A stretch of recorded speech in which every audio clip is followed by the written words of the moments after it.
الشیطان الرجیم بسم اللہ الرحمن الرحیم الحمدللہ رب العالمین والصلاة والسلام علی اشرف الانبیاء والمرسلین سیدنا و مولانا ابی القاسم محمد اللهم صل على محمد وآل محمد وعلى آلہ الطیبین الطاہرین المعصومین المنتجبین سیما بقیت اللہ فی الارضین ارواحنا فدا وعجل اللہ تعالی فرجہ الشریف اما بعد فقد قال اللہ سبحانہ وتعالی فی کتابہ الحکیم اعوذ باللہ من الشیطان الرجیم بسم اللہ الرحمن الرحیم من المؤمنین رجال صدقوا ما عاهدوا الله علیہ فمنهم من قضى نحبه ومنهم من ينتظر وما بدلوا تبدیلا درود محمد اللهم صل على محمد وآل محمد. کل جس گفتگو کا آغاز آپ کے سامنے کیا اہداف امام حسین علیہ السلام اور پیام امام حسین علیہ السلام کے ذیل میں، آج اسی سلسلے کو تھوڑا اور آگے بڑھاتے ہیں. کل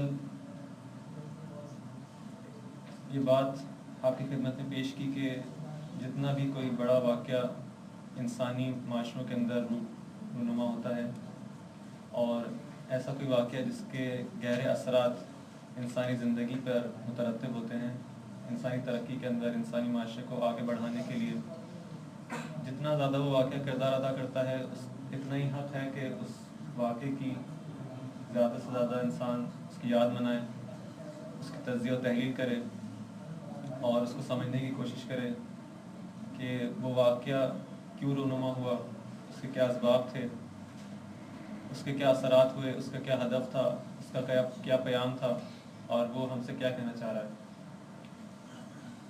اور عقلاء کی روش ہے اور وہ چاہتے ہیں کہ ہمیشہ دوسروں کے تجربوں سے استفادہ کریں، ہر چیز کو خود تجربہ کر کے نہیں دیکھتے. بہت سی ایسی چیزیں جو دوسرے تجربہ کر چکے ہیں تو انہی کے تجارب سے استفادہ کیا جاتا ہے تاکہ انسان کا سرمایہ، اس کا وقت ضائع نہ ہو.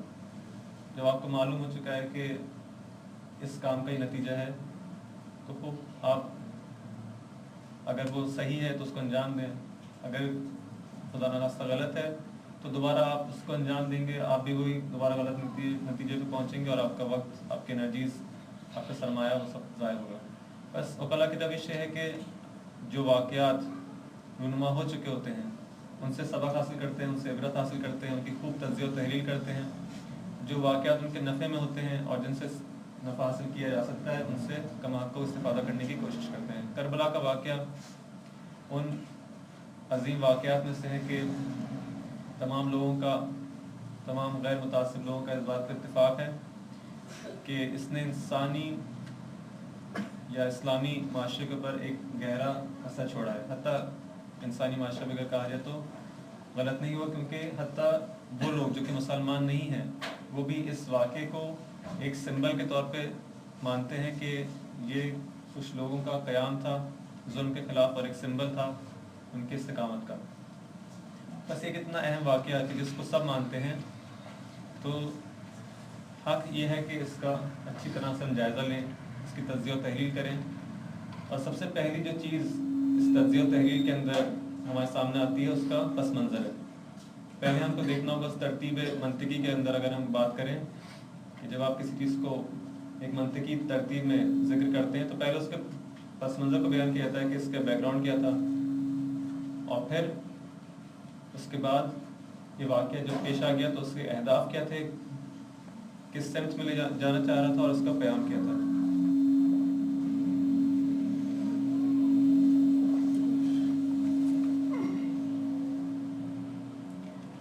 کل ہم نے اس واقعے کے پس منظر کے ضمن میں کچھ گفتگو کا آغاز کیا اور یہ بات ثابت کرنے کی کوشش کی گئی قرآنی اور روایی ادلہ کے ذریعے.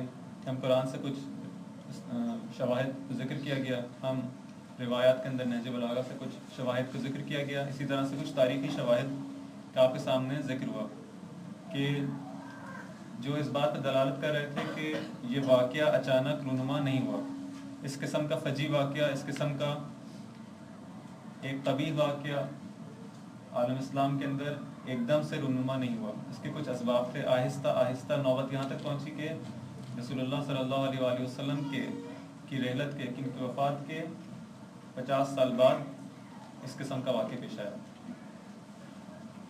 اور یہ بات آپ کے سامنے پیش کی کہ اس کی جڑیں خود رسول اللہ صلی اللہ علیہ وآلہ وسلم کی زندگی میں درود بھیجیں محمد اللہم صل علی محمد وآل محمد، اور کوشش کریں کہ جب ان ہستیوں کا نام ہے تو بخل سے کام نہ لیں، انسان جو ہے وہ واقعی ہم لوگ کچھ تو ان کے حق کیا ادا کر سکتے ہیں، فقط یہ ہے کہ ہم خدا سے دعا کر سکتے ہیں کہ خدا ان کے اوپر درود و سلام نازل کرے۔ بس جب انہی کی زندگی میں یہ جڑیں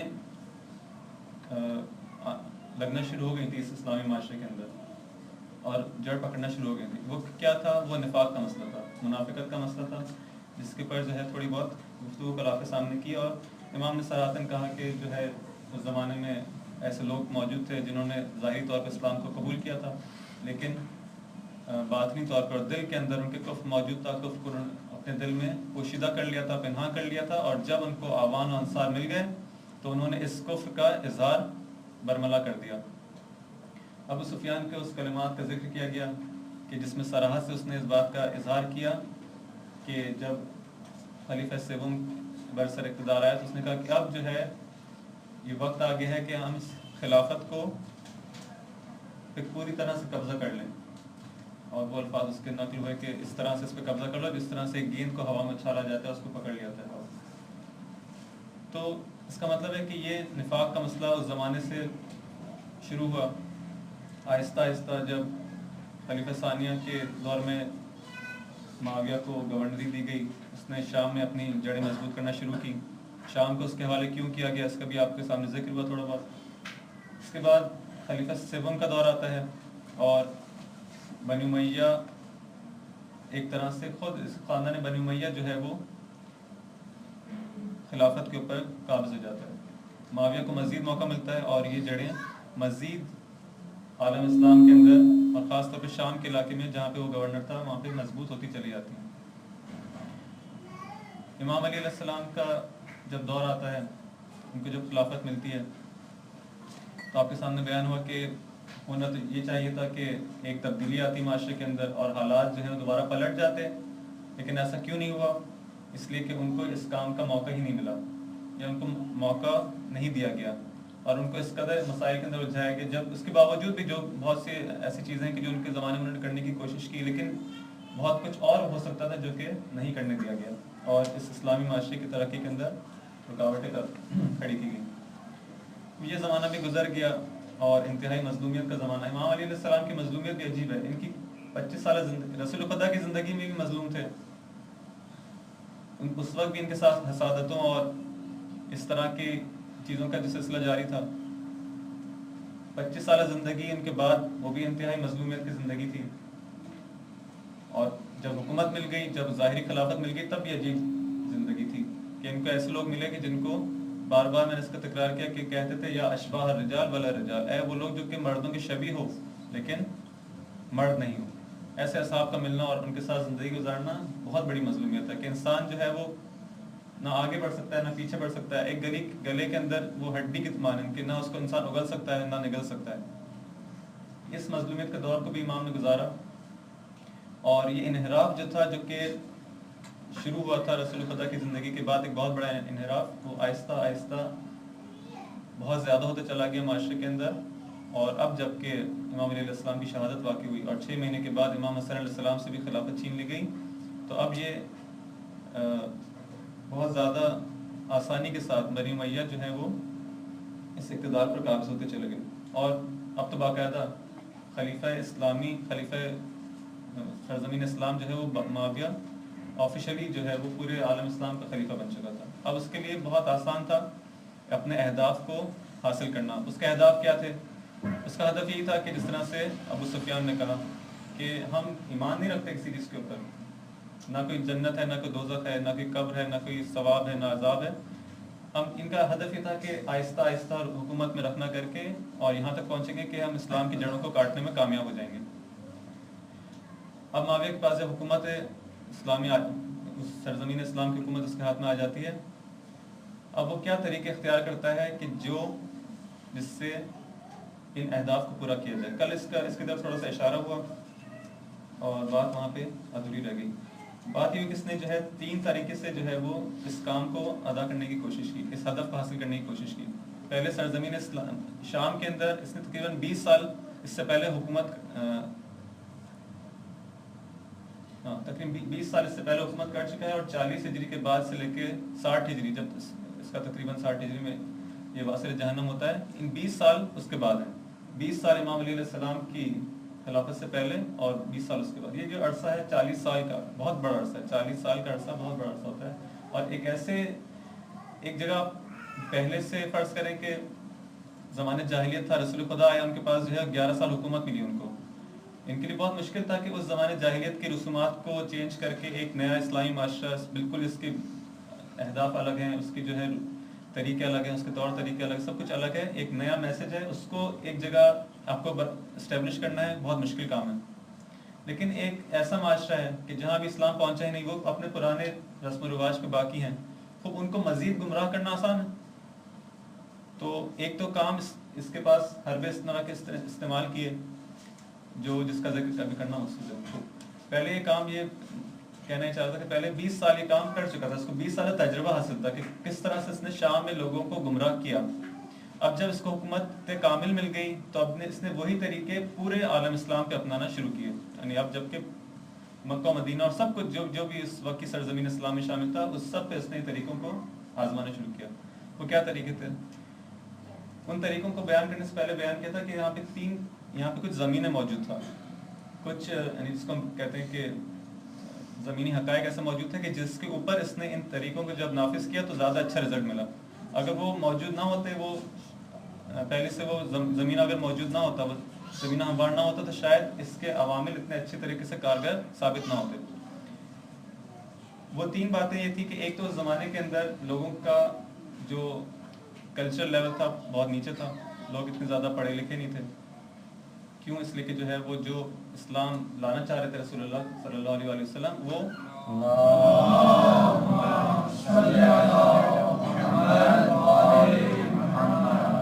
ابھی ایک چھوٹے سے پودے ہی کی صورت میں تھا کہ اس پہ جو ہے وہ ایک بڑی ضرب لگائی گئی اور اس کو جو ہے وہ شدید نقصان پہنچا. تو جو تعلیمات محمد وعلی محمد صلوات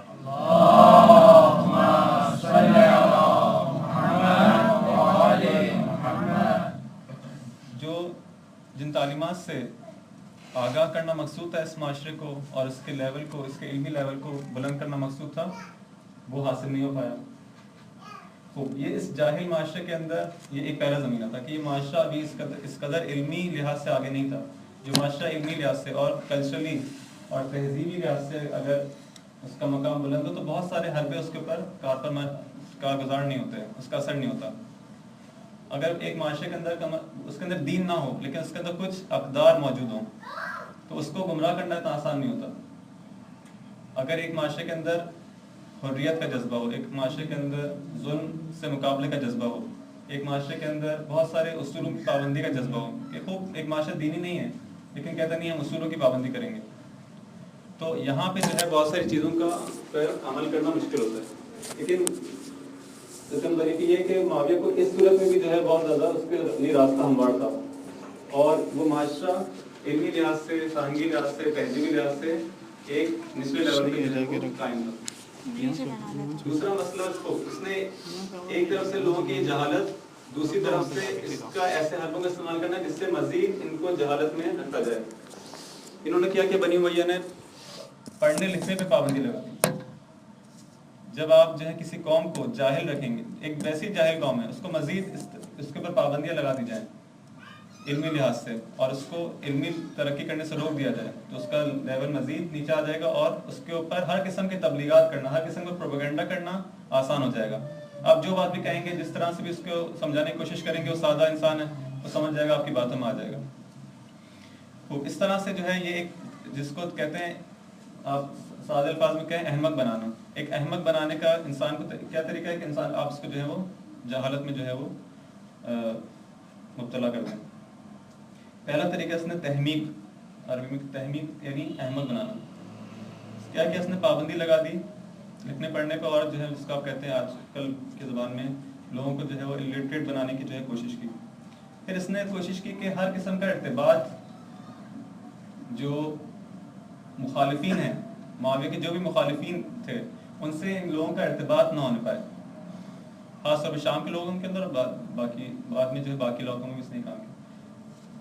مثلا اس کی ایک مثال معاویہ کے زمانے میں تو نہیں، لیکن بعد میں بنی امیہ کا ایک خلیفہ ہشام ابن عبد الملک، اس کے زمانے کی مثال جو کہ بنی امیہ سے تھا، کس طرح سے لوگ کام کرتے تھے.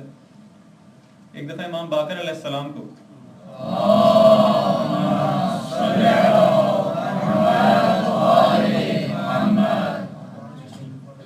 کسی وجہ سے زندان میں ڈالا گیا.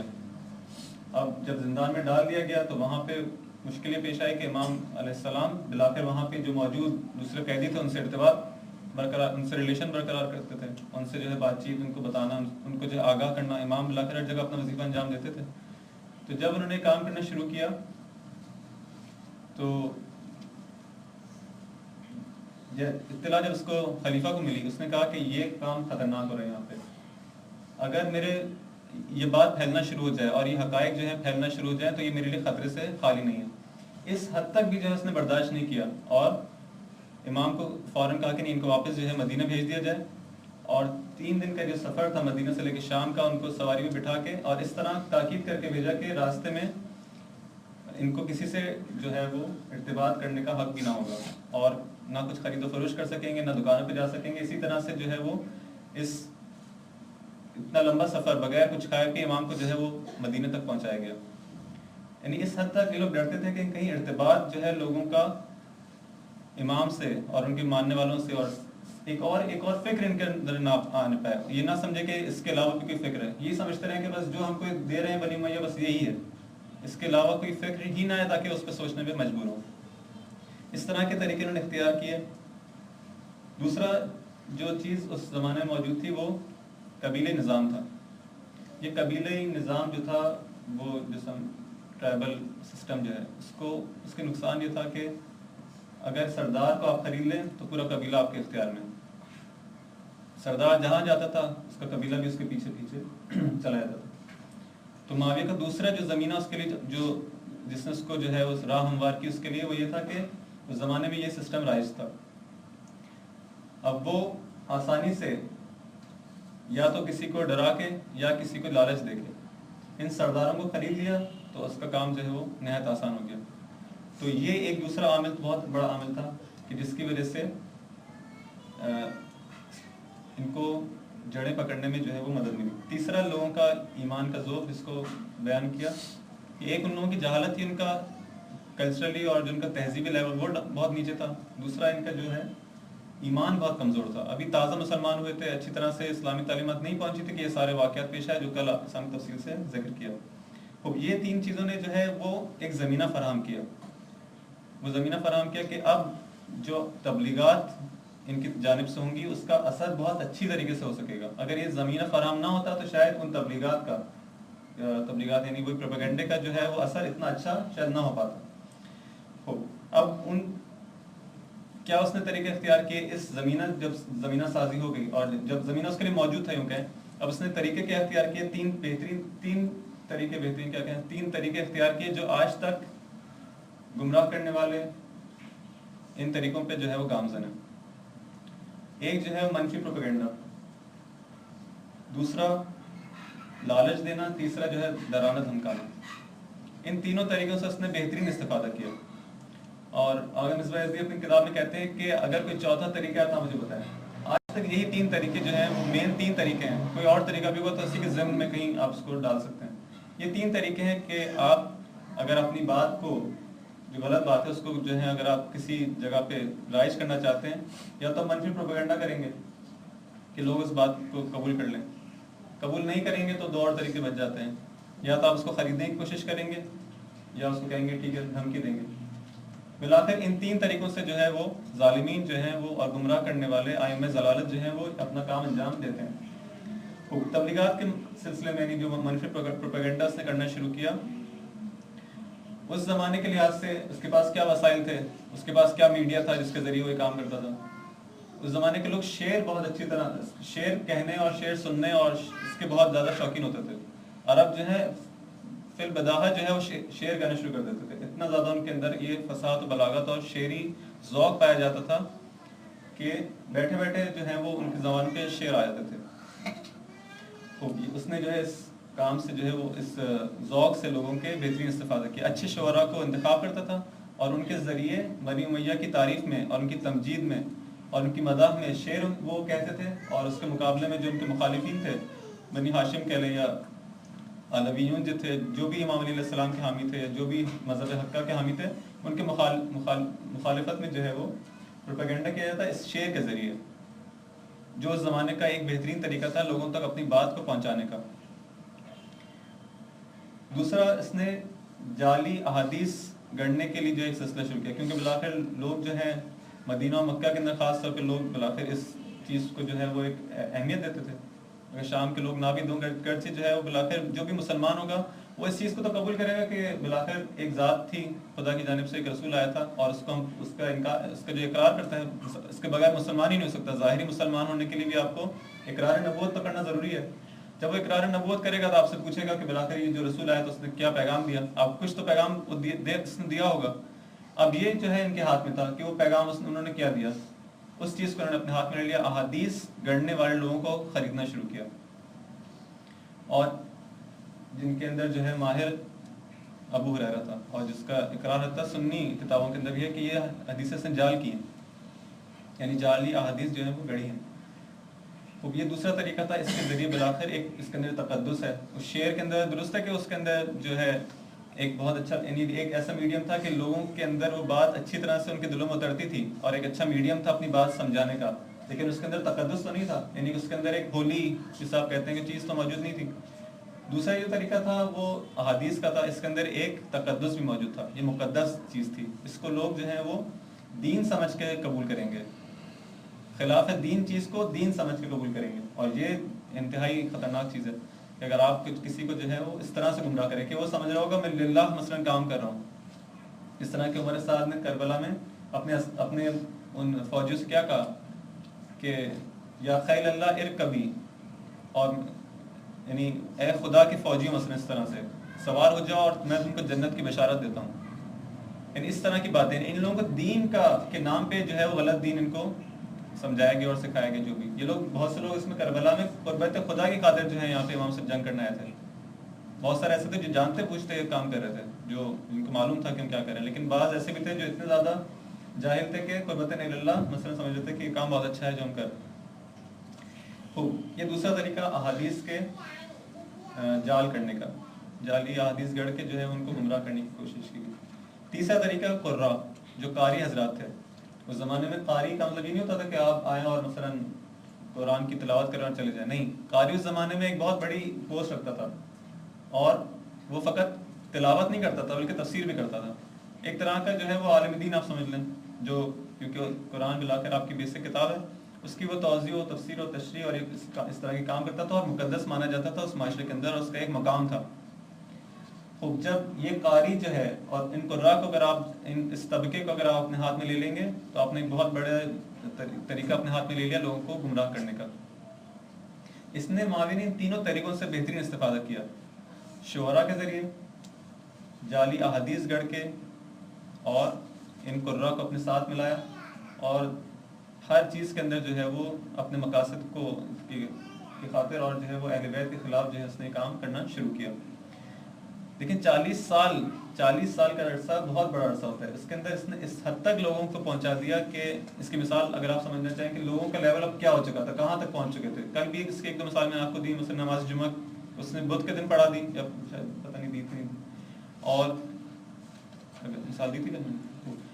ایک مثال اس کی یہ ہے کہ لوگوں کا لیول آپ دیکھیں کہ جنگ صفین کے اندر یا کسی اور خیال میں جنگ صفین تھی, یہ لوگ راستے میں تھے, معاویہ بدھ کے دن جو ہے اس نے کہا کہ نماز جمعہ پڑھیں گے. بدھ کے دن نماز جمعہ معاویہ نے پڑھائی, اس کے پورے لشکر نے بدھ کے دن نماز جمعہ پڑھی. اور اس کے اندر یہ نہیں ہوا کہ جب اس نے نماز جمعہ پڑھ لی بدھ کے دن تو لوگوں نے کیا ہو کہ اوہ اتنا بڑا گناہ کر دیا اس نے, یہ کون سی بدعت ہے. معاویہ نے اس کے اندر بھی اپنی ہی ایک پازیٹیو چیز جو ہے لوگوں کو سمجھانے کی کوشش کی. دیکھو ہم لوگ جمعے کو نماز نہیں پڑھ سکیں گے, جمعے کے دن ہماری نماز جمعہ مثلا کسی وجہ سے ہم لوگ ایسے حالات میں ہوں گے کہ راستے میں کیا ہوگا, جو بھی ہوگا ہم لوگ یہ نماز جمعہ ہماری قضا ہو جائے گی. تو یہ نماز کی تو اتنی فضیلت ہے, نماز جمعہ تو ہاتھ سے نہیں جانی چاہیے, تو کیوں نہ اس کو بدھ کے دن پڑھ لیجیے. کیا بات ہے, خلیفہ وقت کتنا اچھا جو ہے وہ فیصلہ کر رہا ہے, اور لوگ اس کے پیچھے جو ہے وہ نماز بھی پڑھ رہے ہیں. اس حد تک یہ قوم جو ہے وہ اس حد تک گر چکی تھی. اب آپ کو سمجھ میں آ رہا ہے یہ پروپیگنڈا, یہ آسان, میں اس کو بیان نہیں کر سکتا اپنے ناقص الفاظ کے ذریعے, لیکن اس کا اثر آپ دیکھیں. جب اس کا اثر کو سمجھیں گے تو شاید آپ کو یہ بات سمجھ میں آ جائے گی کہ وہ کس طرح سے اثر ہوا ہے ان چیزوں کا. 40 سال کا پروپیگنڈا اس طرح کا اثر لے کے آیا تھا. ایک اور مثال آپ کو دیتا ہوں کہ جنگ صفین جب ختم ہوتی ہے تو امام علی علیہ السلام کے ایک صحابی کا جو ہے ایک اونٹنی یا اونٹ تھوڑا سا اس کے وہ جو ہے وہ معاویہ کے فوجی جو ہے اس کو قبضہ کر لیتے ہیں, اس کو جو ہے وہ کیا کہتے ہیں اس کو قبضے میں لے لیتے ہیں. یہ شخص جو ہے وہ معاویہ کے پاس آتے شکایت لے کے, امام علی کے اعلیٰ صحابی میں سے تھا, کتنا اس کا لیول مجھے نہیں پتا کہ وہ جو بھی تھا, ملا کر اس طرف کے فوجی میں شامل تھا. یہ معاویہ کے پاس آتا ہے شکایت لے کے کہ آپ کے فوجیوں نے جو ہے وہ میرا اونٹ یا اونٹنی جو ہے وہ اس کو تصاحب کر لیا اور اس کو جو ہے وہ قبضے میں لے لیا. تو معاویہ کہتا ہے کہ ٹھیک ہے تم شاہد لے کے آؤ, گواہ لے کے آؤ. آپ کو شام کے اندر کہاں امام علی کا صحابی اور ان کا دوست, اور کہاں شام, وہاں پہ کون اس کو جانتا ہے کہ جو اس کے حق میں شہادت دے. وہ شاہد نہیں لا سکا, گواہ نہیں لا سکا اس بات کے اوپر. جو شخص جس نے اس پہ قبضہ کیا تھا وہ فٹافٹ جو ہے وہ 2 شاہد لے کے آ گیا, اس کے لیے تو کوئی مشکل نہیں تھا. وہ شاہد لے کے آگے, گواہ لے کے آگے اس بات پہ کیا نہیں, اونٹ تو اسی کا تھا. تو جب یہ لے کے آگے تو اس نے کہا کہ خود معاویہ نے کہا فیصلہ میں صادر کرتا ہوں, جن کے اس کے پاس گواہ ہیں, یہ گواہ کہہ رہے ہیں کہ اونٹ یا اونٹنی اسی کی تھی. انہوں نے شاید ایک گواہی دی تھی کہ یہ اونٹ جو ہے وہ اسی کا ہے جس نے اس پہ قبضہ کیا. یہ شخص چلا کے کہتا ہے کہ معاویہ یہ تو اونٹنی تھی, یہ شاہد کہہ رہے ہیں کہ یہ اونٹ ہے, میری تو اونٹنی تھی, یہ تو اصلا وہ چیز نہیں ہے, اصلا کس طرح کی شہادت ہے. معاویہ فوراً جو ہے دیکھیں نقطہ بیان کرتا ہے کہ جاؤ جا کے علی سے کہہ دینا کہ معاویہ کے پاس ایسے ہزاروں افراد موجود ہیں جو اونٹ کو اونٹنی کے درمیان جو ہے وہ تشخیص نہیں دے سکتے کہ یہ اونٹ ہے یا اونٹنی. علی کو اس قسم کے جاہل افراد کا سامنا ہے اور ان سے ان کو لڑنا ہے, اور ان سے لڑنا آسان نہیں ہے. جو اس حد تک جو ہے وہ جن کا آپ کہیں بیوقوف ہیں, اتنے سادہ ہیں, جن کو اتنی تمیز نہیں. یہاں پہ آ کے دیکھیں امام علی علیہ السلام کی مظلومیت کا آپ کو اندازہ ہوتا ہے. کتنے ہی ایسے واقعات ہیں, ہر جس چیز کے اندر بھی آپ مطالعہ کرتے ہیں آپ کو لگتا ہے کہ عجیب واقعہ جو کہا جاتا ہے کہ ایک لحاظ سے ان کی مظلومیت امام حسین علیہ السلام سے زیادہ تھی. یہ بات جو ہے وہ مذاق نہیں, واقعا کتنے ہی ایسے موارد ہیں.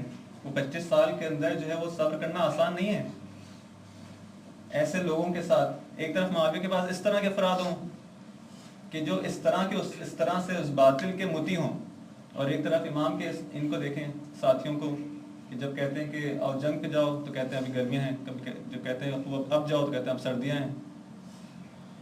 تو ان کے ساتھ امام کیا کریں, کس طرح سے اس لشکر کا مقابلہ کرتے ہیں. آخر میں بلا کر نتیجہ یہی نکلنا تھا جو نکلا. خوب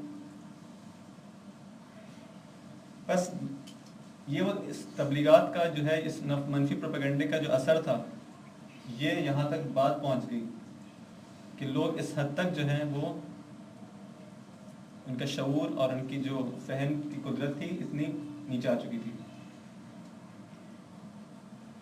دوسرا جو اس نے حربہ استعمال کیا وہ لالچ کا حربہ تھا. جو لوگ جو قبیلے کے جو لیڈرز تھے عام طور پہ بلا کر عوام کو جو یہ کام نہیں کرتا تھا کہ مثلا ہر ایک کو جو ہے شفیاں بانٹ رہے, اور اتنا بیوقوف نہیں تھا وہ شخص. وہ جو قبیلے کے جو لیڈرز تھے ان کو لالچ دیا کرتا تھا. اور اشرفی کی ایک تھیلی, آپ اشرفی کی تھیلی کو آپ جو کہانی میں بہت سنتے ہیں نا کہ ایک اشرفی کی تھیلی جو اس نے پھینک دی. ایک اشرفی کسے کہتے ہیں؟ سونے کے سکوں کو کہتے ہیں, دینار. ایک تھیلی سونے کی, ایک معمولی بات نہیں ہوتی, ہم اس کو بہت آسانی سے کہتے ہیں ایک اشرفی کی تھیلی پھینک دی اس نے. وہ ان اشرفی کی تھیلی نے تھیلیوں سے جو ہے پتہ نہیں کتنی جو ہے وہ بانٹ کے جو ہے وہ جو جس کا دیکھنے کا لیول تھا. کبھی کسی کی کوئی قیمت لگتی تھی کہ کوئی جلدی بک جاتا تھا, کوئی دیر سے بک جاتا. بلاخر یہ ایک اہم ترین جو ہے اس کا حربہ تھا کہ جس کے ذریعے اس نے, اور یہ طریقہ آج بھی رائج ہے, بہترین طریقہ کسی کو جو ہے اپنے ساتھ ملانے کا, یہی تتمی جسے لالچ کہتے ہیں. خرید لیں آپ شخص کو, ہر وہ شخص جو ہے اپنی قیمت لگانے کو تیار ہے. اور معاویہ نے بھی اس طریقے اختیار کیا, اور اسی سیرت معاویہ پہ جو ہے آج بھی سیاستدان, اس قسم کے سیاستدان جو ہے وہ قائم ہیں. اور یہ عرض ہوا کہ چونکہ نظام قبیلے نظام تھا, تو جب سردار بک جائے گا تو نتیجتاً جو ہے وہ پوری قوم جو ہے وہ بک جائے گی, مگر ایک جو ایسے افراد ہوں گے جو شعور رکھتے ہوں, بصیرت رکھتے ہوں. تیسرا طریقہ تھا اس کا تہدید اور دھمکانے کا طریقہ تھا. کتنے ہی اصحاب امام علیہ السلام کے ایسے ہیں جس کو یہ خرید نہیں سکتا تھا, اس کو انہوں نے جو ہے دھمکی دی اور شہید کرا دیا. کتنے ہی ایسے بزرگ اصحاب جن کو دھمکیاں دے کے, اور جو یا تو مان گئے, یعنی جو صحیح لوگ نہیں تھے, یا تو مان گئے جو امام کے واقعی اصحاب تھے, اور جو نہیں مانے ان کا اکثر کا بہت سے لوگوں کے ساتھ یہ طریقہ اختیار کیا کہ بے دردی کے ساتھ ان کو جو ہے شہید کر دیا.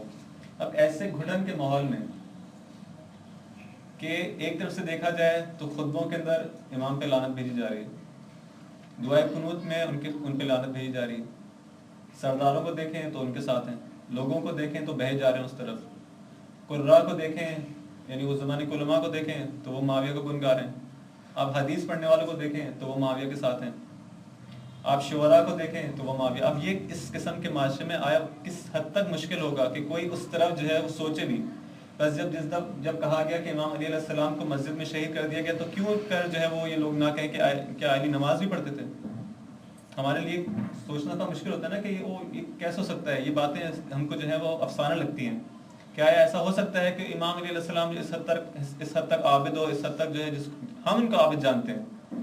ہمارے پاس یہ ایسے جو ہے وہ شواہد, اور ہمارے پاس یہ تاریخ ہے جو ہم کو کہتی ہے کہ اس حد تک جو ہے وہ عبادت گزار تھے, اور لیکن وہ اس پروپیگنڈے کا شکار تھے.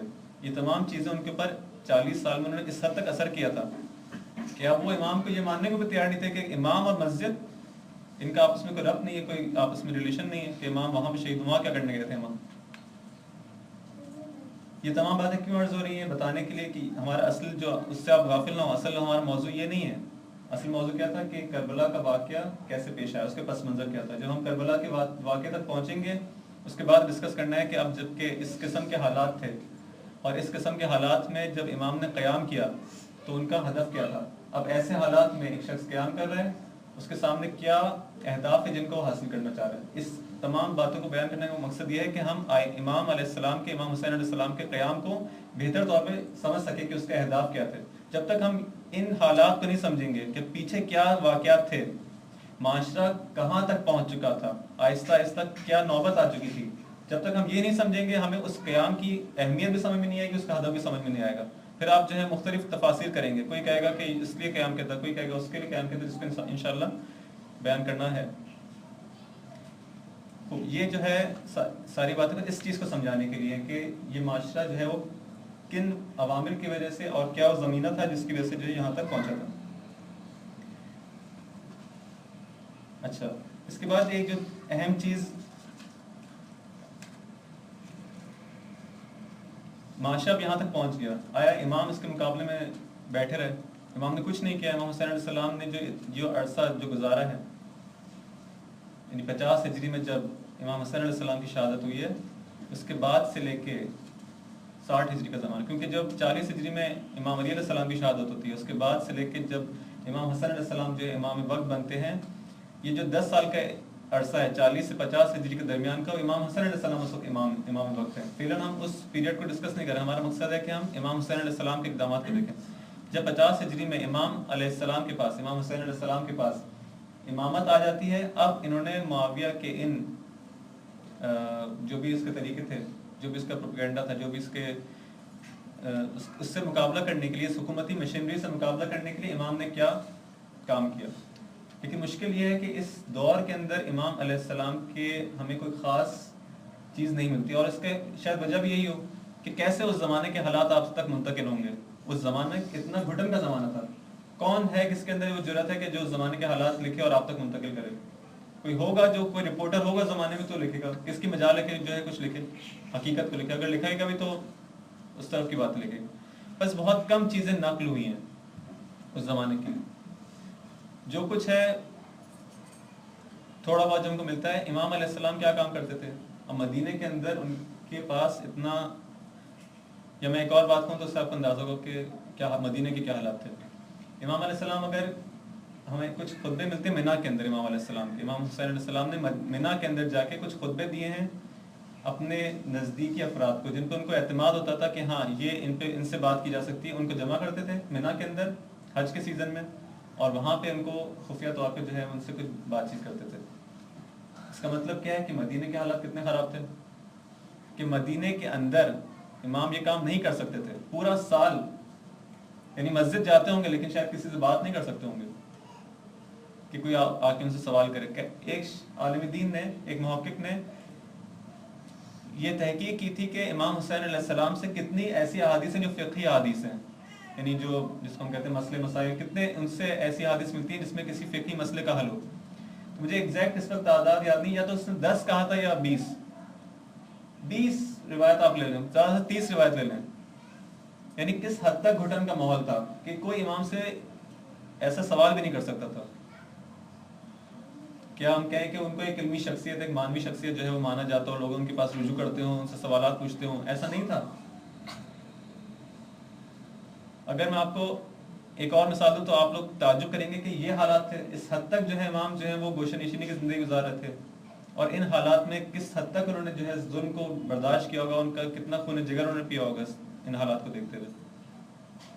ایک شخص جو ہے مدینہ آتا ہے، اور اس محفل میں جو ہے ابن عباس، مشہور جو جن کی آپ باتیں سنتے ہیں، ابن عباس جو کہ امام علی کے صحابی تھے اور مفسر قرآن جن کو اہل سنت بھی مانتے ہیں، عبداللہ ابن عباس، یہ اس محفل میں موجود تھے.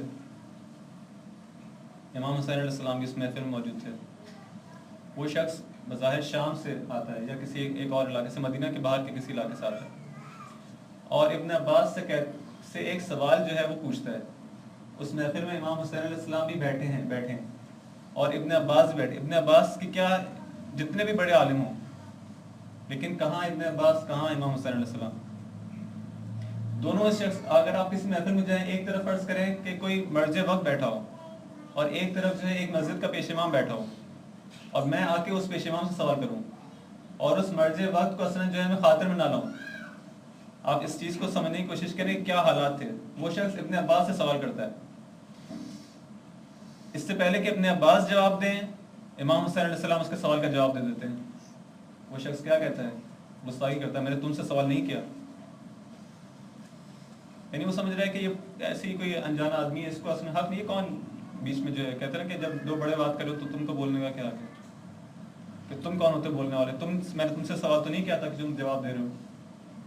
اس مظلومیت کا اندازہ لگیں. ابن عباس کہتے ہیں نہیں یہ بھی ایک عالمی دین ہے، کیونکہ علاقر ابن عباس تو نہیں کہہ سکتے، وہ بھی علاقر تقیہ کا ماحول تھا.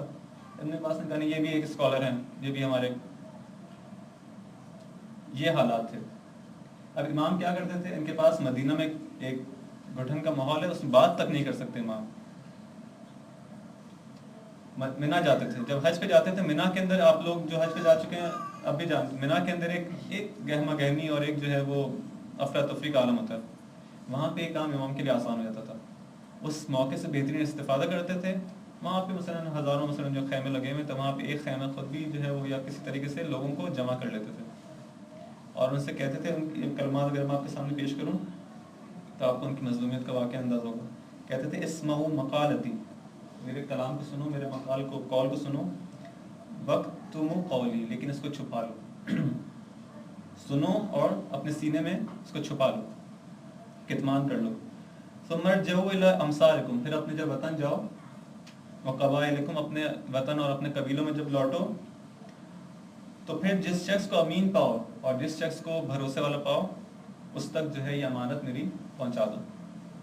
یہ حالات ہیں اس زمانے کے معاویہ کے دور کے.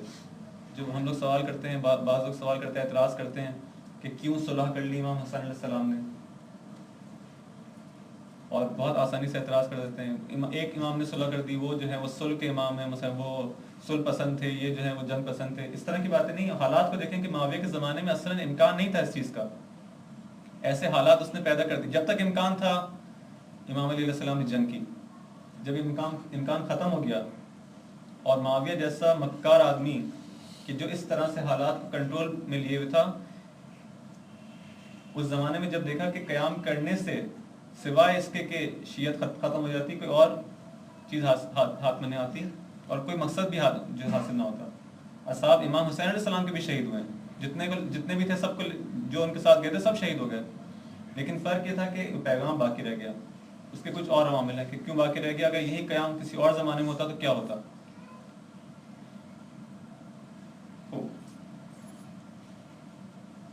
اس کے بعد جو ہے ایک اور، کیوں امام علیہ السلام یہ کام کرتے تھے کہ مینا کے اندر یہ خفیہ طور پہ لوگوں کو بلا، اس کی علت کو بیان کرتے ہیں. انی اخاف ان یندرس ھذا الحق ویذهب، میں ڈرتا ہوں کہ کہیں اگر یہ حالات اسی طرح چلتے رہے اور یہ انحراف اسی طرح بڑھتا رہا اور لوگ آہستہ آہستہ اسی مذہب کے اوپر پکے ہوتے چلے گئے اور ان کا ایمان ہی نہیں بن گئے، ایک دن ایسا نہ ہو کہ واقعا جو ہدف تھا بنی امیہ کا کہ اس دین کو جڑوں سے کاٹ دیں گے، یہ ہدف پورا نہ ہو جائے. انی اخاف، میں ڈرتا ہوں ان یندرس ھذا الحق، یہ حق جو ہے مندرس نہ ہو جائے، یہ کوہنا بالکل جسے کہتے ہیں ختم نہ ہو جائے اور بالکل سرے سے ختم نہ ہو جائے. واللہ متم نورہ، لیکن پھر امید دلاتے ہیں، یعنی مایوس نہ ہو. واللہ متم نورہ، خدا خود اپنے نور کو جو ہے وہ کمال تک لے جائے گا. ولو کرہ الکافرون، گرچہ جو ہے وہ کافر کتنی ہی جو ہے کراہت کیوں نہ رکھیں اس بات سے، لیکن بالآخر ایک دن جو ہے خدا کا نور پھیلے گا اور اپنے کمال تک پہنچے گا. اسی طرح سے ایک اور ہم کو خطبہ ملتا ہے مینا کے اندر. یہ ایک جگہ ایک خطبہ ہے، ایک سال دیا ہوا شاید امام نے، ایک اور سال ایک اور خطبہ دیتے ہیں امام مینا کے اندر. اور یہ خطبہ نسبتاً مشہور ہے، آپ لوگوں نے شاید اس کا مطالعہ کیا ہوگا، اگر نہیں کیا تو اسی کتاب کا جس دن میں نے آپ کو حوالہ دیا تھا، سخنان امام حسین، جو امام کے کلمات ہیں مدینہ سے لے کے مکہ کربلا تک، اس کا اگر آپ لوگ مطالعہ کریں، اس کے اندر اردو میں ترجمہ ہو چکی کتاب اور نہایت مفید کتاب ہے. ایک آپ کو ایک پوری سیر تاریخی جو ہے مل جائے گی کہ کیا واقعات پیش آئے امام علیہ السلام کی خود اپنی زبانی. یہ قیام خود امام علیہ السلام جو اپنی زبانی بیان کریں ایک طرح سے، وہ آپ کو جو کہتے ہیں فرسٹ ہینڈ نالج آپ کو اس قیام کی ملے گی کہ کیا وہ اسباب تھے، کیا عوامل تھے اور اس پورے واقعے میں کیا پیش آیا. اس میں ضمیمے کے طور پہ جو ہے ایک اپینڈکس کے طور پہ یہ لگایا کہ یہ خطبے کو بھی خطبہ مینا، جو کہ گرچہ اس دوران نہیں دیا گیا تھا مدینہ سے مکہ کے درمیان، مدینہ سے کربلا کے درمیان، لیکن اس سے شاید 2 سال پہلے کا یہ خطبہ ہے، جو یعنی سن 58 ہجری کا، جو مینا میں جب حج پہ گئے تھے اس وقت کا شاید خطبہ ہے. اس وقت یہ خطبہ کس کو دیا؟ عوام کو بلاکر نہیں دے سکتے تھے، خواص کو جمع کرتے ہیں، اس زمانے کے جو علماء تھے ان کو جمع کرتے ہیں اور ان کو ایک طرح سے امام نے سرزنش کی ہے. یہ پورا خطبہ واقعی دل چاہتا ہے کہ اس کو یہاں پہ جو ہے بیان کیا جائے. بہت انتہائی اہم اور انتہائی، کیونکہ امام کے بہت زیادہ کلمات ہمارے پاس ہیں نہیں، جو کچھ ہیں حد اقل ہم کوشش کریں اسی سے بہترین طریقے سے استفادہ کر سکیں. یہاں پہ امام فرماتے ہیں کہ کیوں یہ نوبت یہاں تک پہنچی ہے، کیوں آج حالات یہاں تک ہو گئے کہ امام حسین علیہ السلام جو ہے اگر ایک بات بھی کرنا چاہیں تو مدینے میں نہیں کر سکتے، ان کو مینا میں ایک خفیہ اجلاس بلانا پڑتا ہے. اس حد تک جو ہے عالم اسلام کی نوبت پہنچ گئی. کون حسین؟ وہ حسین جو کہ ایک دن جس کو سب لوگوں نے دیکھا تھا کہ یہ رسول خدا کی پشت پہ سوار ہوتے تھے. یہ کوئی عام انسان تو نہیں ہے کہ جو یہ بات کہنا چاہ رہا ہے، جس کو آج یہ نوبت پہنچ گئی کہ ایک خفیہ اجلاس بلا رہا ہے، اس 50 سال کے عرصے میں یہاں تک جو ہے وہ معاشرہ پہنچ جائے. امام کہہ رہے کیوں ایسا ہوا؟ کیا تم لوگوں نے کبھی غور کیا ہے کہ آج یہ حالات یہاں تک کیسے پہنچ گئے؟ امام کہتے ہیں فلا مالا بذلتموہ، کیوں؟ اس لیے کہ تم لوگوں نے دین کی راہ میں کوئی مال جو ہے وہ بذل نہیں کرتے، دین کی راہ میں انفاق نہیں کرتے، دین کی راہ میں پیسہ خرچ کرنے کو تیار نہیں ہو. یہ خواص سے کہہ رہے ہیں، معاشرے کے جو وہ لوگ جن کے ہاتھوں میں، جن کے پیچھے عوام چلتی ہے، ان لوگوں کو جمع کر کہہ رہے ہیں کہ جو بظاہر یعنی اس زمانے کے جو بھی علماء تھے، جو بھی جن کا نام تھا اس معاشرے میں، فلا مالا بذلتموہ ولا نفسا خاطرتم بها للذی خلقها، تم نے اس ذات کے لیے جس نے تم کو خلق کیا ہے، جس نے تمہارے نفوس کو خلق کیا ہے، اس خالق کے لیے تم نے اپنے نفس کو بھی کبھی خطرے میں نہیں ڈالا. جہاں پہ بھی جان کی بات آئی وہاں پہ پیچھے ہٹ گئے. کہاں دین کے ہم حامی ہیں. ہم تمام لیبلز اپنے یعنی جو تمام القابات آپ ہم کو دیتے رہیں, سب کچھ آپ کرتے رہیں, ہمیں جو احترام دیتا رہے معاشرہ, سب کچھ کرتا رہے, اور ہم جو ہے وہ اچھی اچھی باتیں, اچھی اچھی نصیحتیں آپ لوگوں کا مثلا جو ہے نماز پڑھو, روزہ رکھو, سب کچھ آپ کہتے رہیں گے, لیکن جس دن دین یہ نوبت آ جائے گی کہ ہم کو فیصلہ کرنا ہوگا کہ یا تو دین کو لے لو یا ایک طرف موت ہو, تو اپنی جان کو جو ہے خطرے میں ڈالنے کے لیے آمادہ نہیں ہے. ولا نفسن خاطرتم بہا للذی خلقا, تم نے اپنے نفس کو کبھی خطرے میں ڈالا ہی نہیں. ولا عشیرتن آدیتموہا فی ذات اللہ, اور نہ تم نے اپنے خاندان والوں سے, کیونکہ اس طرح بیان کیا گیا اس زمانے میں قبیلہ نظام تھا, اپنے قبیلے سے تم نے کبھی خدا کی خاطر جنگ کرنا مقصود, یعنی ان کے سامنے اگر کوئی ایسا مشکل وقت آ جائے کہ قبیلے والے دین کی مخالفت میں بات کر رہے ہوں, تو تم نے کبھی ان کی مخالفت مول لینا جو ہے اس میں اپنی غنیمت نہیں سمجھی. کہا کہ بہتر یہ کہ نیک ساتھ بنا کے رکھا جائے, جیسے ہم کہتے ہیں کہ سب کے ساتھ مل کے چلیں اور مخالفت نہ لیں, اور اس میں جو ہے مصلحت نہیں ہوتی, اور یہ سب باتیں, یہ سب پرانی باتیں, سب تاریخی باتیں ہیں, سب یہی چلتا ہے اب تک, اور جب تک یہ چلتا رہے گا اس کا نتیجہ بھی یہی ہوگا جو آج دین کے ساتھ ہو رہا ہے. آج کے زمانے میں وہ قبیلہ نظام نہیں ہے لیکن پارٹیز ہیں, پارٹی سسٹم آ گیا ہے, اپنی سب لوگوں کے گروپس ہیں. اگر میرے گروپ کا ایک بندہ ہے وہ غلط بات بھی کرے گا تو میں اس کی مخالفت نہیں کروں گا, کیونکہ میرے گروپ کا بندہ ہے, میری پارٹی کا بندہ ہے. امام بھی یہ کہنا چاہ رہے تم نے اپنے گروپ والوں سے, اپنے قبیلے والوں سے, وہ اگر غلط بات بھی کریں تو تم ان کی مخالفت نہیں کرتے. اگر دیکھ لو غلط کریں تو کہو کہ غلط ہے, کیوں جو ہے ان کی بلا وجہ جو ہے حمایت کر رہے. اب ان چیزوں کو اگر دیکھا جائے اس کا ایک ہم خلاصہ کریں کہ کیوں جو ہے یہ تینوں عامل جو ہیں ایک محور کی طرف جو ہے وہ پلٹ رہے ہیں, جس ہم کہتے ہیں حب دنیا. اپنے مال کو باذل کرنے کے لیے, اپنے مال کو جو ہے خدا کی راہ میں خرچ کرنے کو یہ تیار نہیں, اپنی جان کو یہ لوگ خطرے میں ڈالنے کو تیار نہیں, کسی سے مخالفت مولنے کو یہ لوگ تیار نہیں. کیوں ہے ایسا؟ کیونکہ ان کے دل میں خدا کے بجائے ایک اور محبت ہے.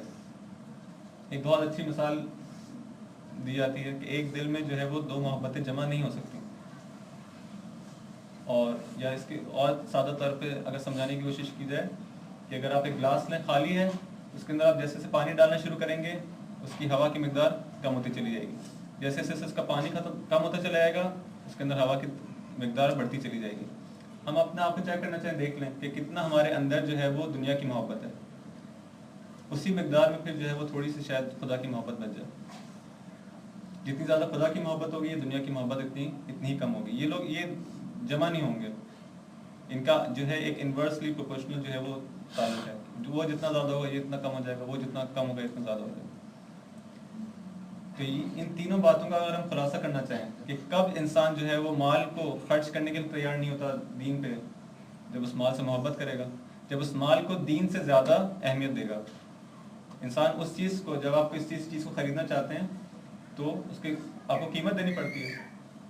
اگر آپ دیکھیں کہ مثلا ایک گلاس ہے جس کی قیمت جو ہے وہ 100 روپے ہے, تو اس کے لیے آپ جو ہے وہ 1000 روپے تو نہیں دیں گے جب تک اس کی ویلیو نہیں ہوگی. اگر آپ دین کو سمجھیں گے کہ اس کی تو ویلیو ہی نہیں ہے کہ میں اس کے لیے اتنا خرچ کروں, اگر آپ سمجھیں گے یہ دین کیا چیز ہے, تو آپ اس کے لیے جو ہے اپنا پیسہ کیوں خرچ کریں گے.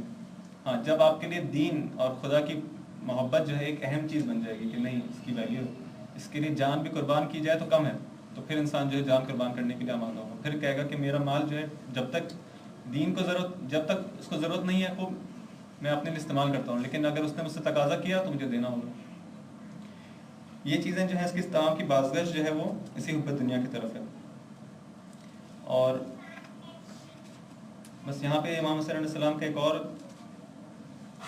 جو مشہور ایک جملہ ہے اس کو بیان کرتا ہوں, اور یہیں پہ جو ہے وہ اس بات کا, اگرچہ کچھ باتیں اور بھی کہنے کو تھیں لیکن ابھی فعلاً جو ہے اس کا شاید وقت نہیں. امام حسین علیہ السلام اسی ضمن میں کہتے ہیں کہ اگر اس کی ورڈنگ مجھے ایگزیکٹ یاد ہو, کہ الناس عبید الدنیا, لوگ کیا ہیں, دنیا کے عبد ہیں, دنیا کے عبد ہیں, عبید الدنیا, دنیا کے غلام ہیں. والدین لائق علی لسانہم علی السنتہم, اور دین کیا ہے ان کی زبان پہ. لائق کیسے کہتے ہیں, اگر آپ ایک برتن لیں اس کے اندر تھوڑا سا جو ہے وہ کوئی چیز مثلا لگی ہوئی ہو, کوئی آخری تری موجود ہو, اور کوئی شخص اس کو چاٹ لے اپنی زبان سے, تو کس مقدار میں اس کے پاس جو ہے وہ چیز آئے گی، وہ غذا آئے گی. ٹھیک ہے، اس کو کہتے ہیں دین ان کی زبان پہ اس طرح کی چیز ہے کہ ایسا ہے جیسے انہوں نے ایک مقدار میں کسی چیز کو چکھ لیا ہے، اس کو چاٹ لیا ہے اپنی زبان سے، تو کتنی تھوڑی مقدار ان کی زبان پہ آئے گی. والدین لائق علی السنتہم، دین ان کی زبان پہ اسی طرح سے ہے، اتنی ہی مقدار میں ہے بس. یہ لوگ جو ہیں وہ یہوتونہ ما درت معیشتہم، اس طرح کی تعبیر ہے کہ یہوتونہ، اس کی حفاظت کرتے ہیں. یہ تھوڑی سی مقدار ہے نا، اس کی حفاظت کرتے ہیں. کب تک حفاظت کرتے ہیں اس دین کی؟ ما درت، جب تک کہ درت یعنی خوشحالی ہے، جب تک رفاہ ہے، جب تک آسائش ہے، جب تک لگژریز موجود ہے، جب تک ان کی جو ہے وہ نوکریاں چل رہی ہیں، جب تک کوئی مشکل پیش نہیں آئی، جب تک کیا کرتے ہیں؟ حفاظت کرتے ہیں دین کی. ما درت معیشتہم یا معیشہم، جب تک ان کی زندگیاں، ان کی معیشت جو ہے وہ اچھی طرح سے لگژریز کے ساتھ، رفاہ کے ساتھ چل رہی ہے. اور جب وَإِذَا مُحِسُّ بِالْبَلَا، اور جب ان کو آزمائش میں ڈالا جاتا ہے اور سختیاں ان کے پر آتی ہیں، تو قلت دیانون، تو پھر دیندار کم رہ جاتے ہیں. یہ کتنا بہترین، کتنا دقیق ایک ایسا پیمانہ امام نے ہم کو دے دیا کہ جو تا قیام قیامت جو ہے وہ اس کو آپ جو ہے وہ اپنے لیے جو ہے اس کو سنہری الفاظ میں انسان کو جو ہے وہ اپنے پاس محفوظ رکھنا چاہیے لکھ کے، اور ہر وقت اس کا جو ہے مشاہدہ کرتا رہے، ہر وقت اس کو دیکھتا رہے کہ ایسا نہ ہو کہ ہم لوگ ان لوگوں میں ہو جائیں کہ دین ان کی صرف زبانی کلامی ہو. باتیں کرتے رہیں دین کی، کب تک باتیں کرتے رہیں؟ کہ جب تک ان کی معیشتیں، جب تک ان کی روزگار چلتا رہے، لگژریز میں لوگ باقی رہیں. جب آپ سے سوال کیا جائے کہ اب جو ہے مثلا جہاد کا وقت آیا ہے، اب جو ہے آپ کو مال قربان کرنا ہے خدا کی راہ میں، اب آپ اس سسٹم کے اندر اپنے بچوں کو نہیں پڑھا سکتے، اس کے اندر جو ہے خطرہ ہے کہ دشمن آپ کے بچوں پہ جو ہے وہ قابض ہو جائیں گے، ان کی فکر پہ قابض ہو جائیں گے. تو ہم کہیں گے نہیں، ہمارے بچوں کو ہم کیسے اب اس سسٹم سے نکال سکتے ہیں؟ اگر ہم نکال دیں گے تو اس کا کیریئر تباہ ہو جائے گا. یہ چیزیں ہیں، یہاں پہ معلوم ہوتا ہے کہ آپ کے لیے بچے کی دین اتنا امپورٹنٹ نہیں ہے. یہاں نہیں تو وہاں تو ملا کے زیادہ فرق تو نہیں پڑتا. وہ اسی طرح سے جو ہے وہ یہاں پہ اپنے آپ کو دھوکہ دے رہا ہے. وہ خدا کو، اس کے دین کو نہ کوئی نقصان پہنچے گا، نہ خدا کو کوئی نقصان پہنچے گا. دھوکہ اپنے آپ کو دے رہا ہے. ایسی ہزاروں مثالیں اپنی زندگی کے اندر اس کو دیکھنے کی کوشش کریں. دن اور رات کے اندر ہم کتنی جگہ پہ قربان کر دیتے ہیں دین کو، اور یہ دین فقط ہماری زبانوں تک محدود رہ جاتا ہے. جب بلا آتی ہے تو پھر کم لوگ ہوتے ہیں جو باقی بچتے ہیں، اور جو اس وقت بھی جو ہے وہ قربانی دینے کو تیار ہیں، متدین باقی رہتے ہیں. ایسے ہی کم افراد میں کون لوگ شامل ہیں؟ اصحاب امام حسین علیہ السلام. یہ واقعی وہ لوگ ہیں جو کہ جب ان کو بلاؤں کے اندر ڈالا گیا تو انہوں نے ثابت قدمی کا مظاہرہ کیا، اور یہ وہ موقع تھا جہاں پہ بڑے بڑوں کے جو ہے وہ قدم لڑکھڑا گئے. امام کے بہت کچھ ایسے لوگ بھی تھے، آپ تاریخ میں جا کے خود مطالعہ کریں، میں کہتے ہوئے مجھے ڈر لگتا ہے. ایسے افراد بھی شامل تھے کہ جن کے امام نے سب کو دعوت دی تھی کہ میں اس سفر پہ جا رہا ہوں، جو میرے ساتھ آئے گا اس کا مقام یہ ہوگا، اور جو نہیں آئے گا وہ اس کو پیروزی، اس کو کامیابی نصیب نہیں ہوگی. کچھ آ گئے، کچھ نہیں آئے. اب جو لوگ نہیں آئے، ہم بہت سے لوگوں کے بارے میں توجہ کرتے ہیں، بہت سے لوگوں کے بارے میں کہتے ہیں کہ یوں نہیں آئے تھے، ان کے ساتھ یہ مسئلہ تھا. اب نہیں معلوم کہ کیا تھا، لیکن دیکھیں جب بلاؤں میں ڈالا گیا تو کچھ بس جو لوگ آئے وہی آپ کے سامنے ہیں، وہی ان کا رتبہ ہے، وہی آج اصحاب امام حسین کے اندر شامل ہیں. جب آپ سلام کرتے ہیں امام حسین علیہ السلام کے اصحاب کو، تو یہ وہی ہیں کہ جو کربلا میں موجود تھے، یا اس سے پہلے ہی اسرا میں مثلا حضرت مسلم بن عقیل اور اس طرح کے لوگ جو اسی راہ میں شہید ہوئے. جو لوگ مصلحت کا شکار ہو گئے، جنہوں نے کہا اس وقت مصلحت نہیں ہے، یہاں نہ جائیں وہاں چلے جائیں، بالآخر ان کا مرتبہ جو بھی ہو، آج وہ جہاں پہ بھی ہیں لیکن ان اصحاب میں شامل نہیں ہو سکے. ایسے ہی کچھ افراد، امام حسین علیہ السلام کا جو لشکر تھا اس کے اندر ایک پرچمدار تھا، اس کا آپ سب جانتے ہیں، جس کا نام ابو الفضل العباس تھا. ایک ان کا میمنہ تھا، جو جس کو ہم کہتے ہیں سیدھے ہاتھ کا دستہ تھا. ایک ان کا میسرہ تھا جو الٹے ہاتھ کا دستہ تھا. میمنہ زہیر ابن قین کے ہاتھ میں تھا، اور میسرہ حبیب ابن مظاہر کے ہاتھ میں. یہ حبیب ابن مظاہر کون ہے؟ امام علیہ السلام کے بچپن کے دوست، بوڑھے ہو چکے ہیں. کربلا آتے ہیں، ان کے ساتھ ان کا ایک اور دوست بھی ہے، یہ کوفہ سے آئے ہیں مسلم بن اوسجہ کے ساتھ. مسلم ابن اوسجہ بھی امام کے بوڑھے صحابی ہیں. مسلم جب جنگ پہ جاتے ہیں، مسلم ابن اوسجہ جب جنگ پہ جاتے ہیں اور جب گر جاتے ہیں اور امام اور حبیب ابن مظاہر ان کے پاس پہنچتے ہیں، ان کے سرانے پہنچتے ہیں. مسلم ابن اوسجہ اس حالت پہ، زخمی حالت کے اندر، جب ان کی حالت، ان کی زبان جو ہے وہ، ان کی حالت، ان پر ایک کمزوری کی حالت ہے، اس نحیف سی آواز میں وہ کچھ کہہ رہے ہوتے ہیں. حبیب ابن مظاہر ان کو کہتے ہیں تمہیں شہادت کی بشارت دیتا ہوں. مسلم ابن اوسجہ بھی ان سے کہتے ہیں کہ میں بھی تم کو شہادت کی بشارت دیتا ہوں. یہ لوگ دونوں دوست ہوتے ہیں.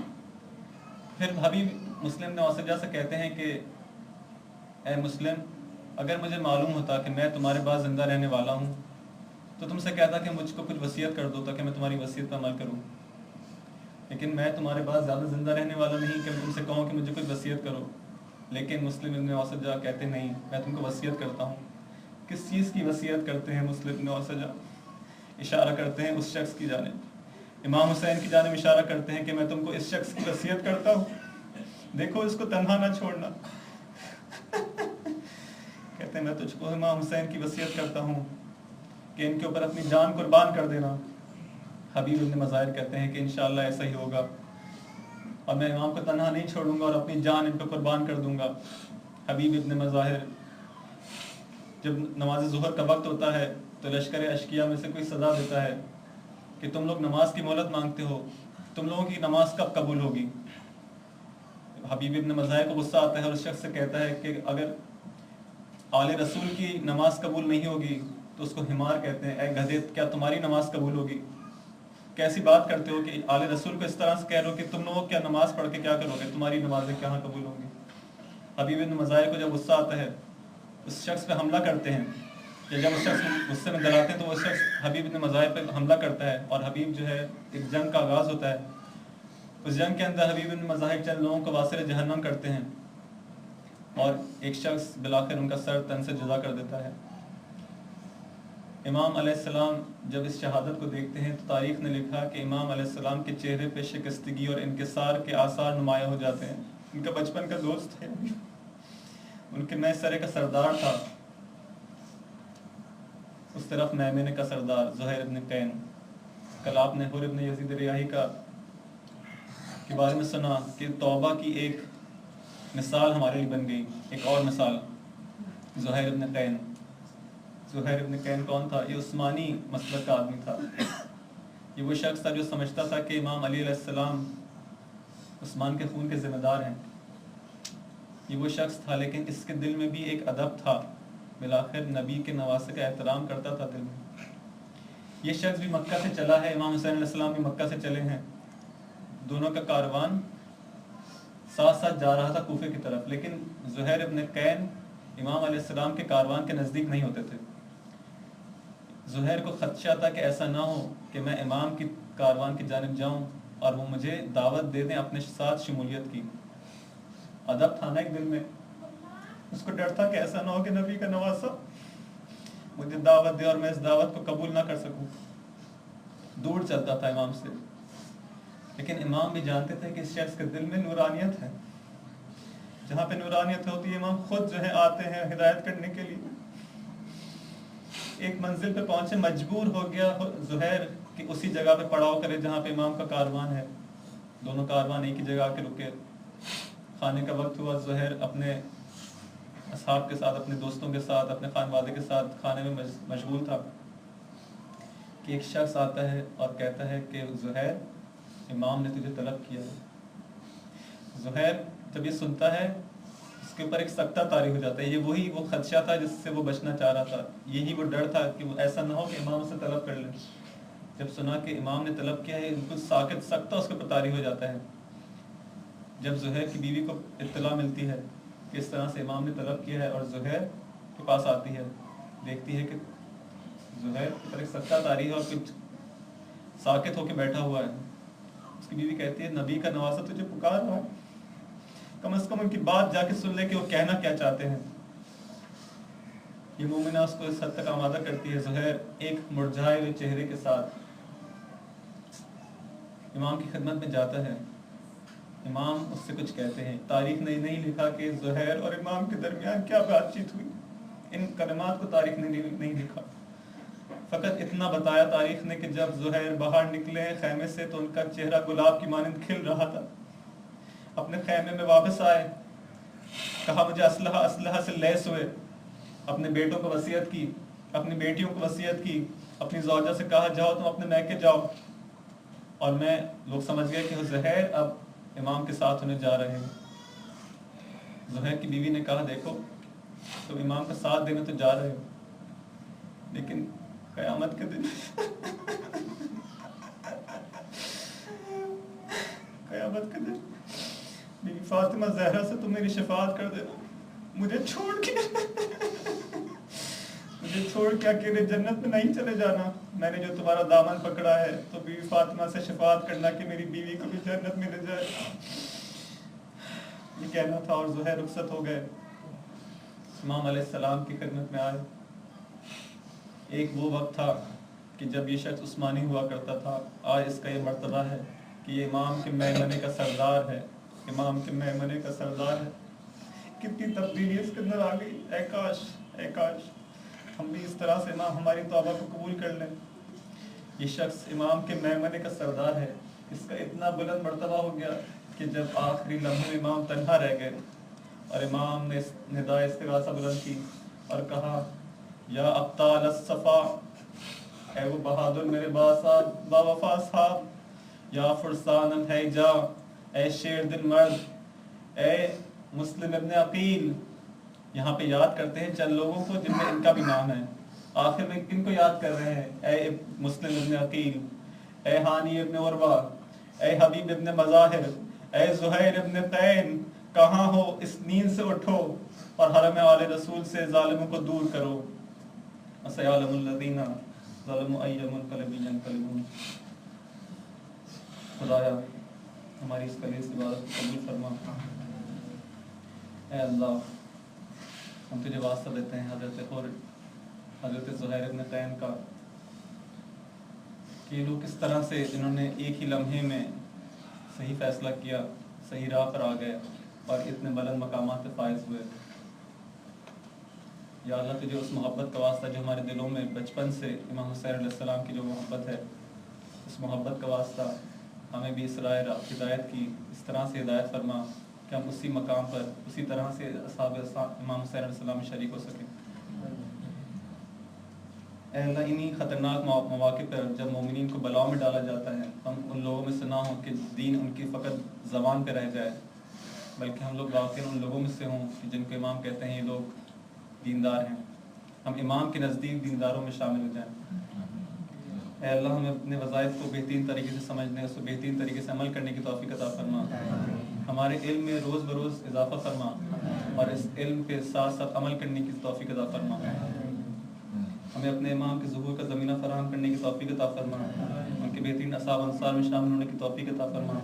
امام کے ظہور میں تعجیل فرما تاکہ ظلم و ستم جو اس پوری دنیا پہ اس وقت چھایا ہوا ہے اور اس نے سایہ کیا ہوا ہے, اس ظلم سے ہم کو نجات ہو اور یہ باب خدا, یہ جو دروازہ ہے خدا کی طرف جانے کا ہمارے لیے باز ہو, کھل جائے اور ہم خدا کے نزدیک ہو سکیں.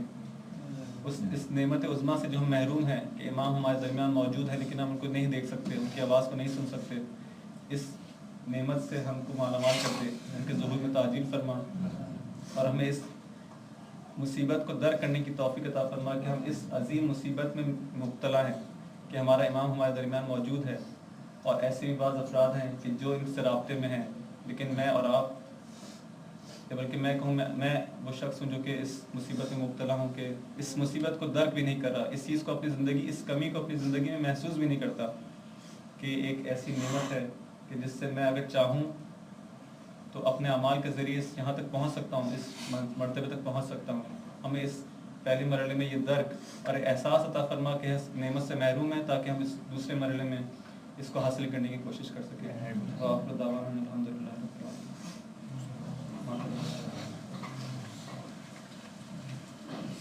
یا حسین یا حسین یا حسین یا حسین یا حسین یا حسین